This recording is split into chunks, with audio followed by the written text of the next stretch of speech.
ارفع رأسك بالسلفية واعتز بهذا الطريق، فإن السلفية هي دين الحق التي أمر الله سبحانه وتعالى عباده أن يسيروا عليها، فإن السلفية هي دين محمد صلى الله عليه وسلم، وهي ما سار عليه أصحابه، وهذا لا يكون إلا حقا. قال شيخ الإسلام ابن تيمية عليه رحمة الله: ولا عيب على من أظهر مذهب السلف وانتسب إليه واعتزى إليه، بل يجب قبول ذلك منه بالاتفاق، فإن مذهب السلف لا يكون إلا حقا. قال صلى الله عليه وسلم: خير الناس قرني ثم الذين يلونهم ثم الذين يلونهم. فارفع رأسك، أنت سلفي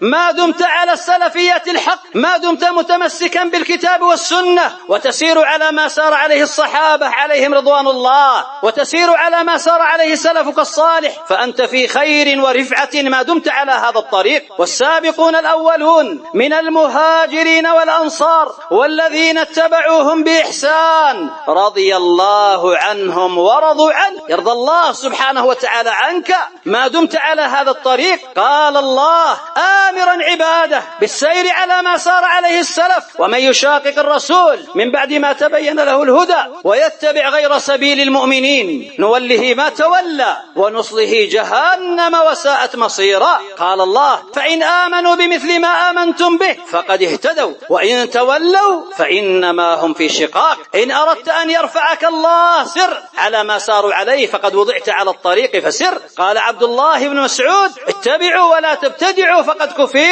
كفيتم بمن سار قبلكم. سيروا على ما ساروا عليه، وارفع رأسك وافتخر بأنك على السلفية الحق، يرفعك الله سبحانه وتعالى في الدنيا ويرفعك الله عز وجل في الآخرة.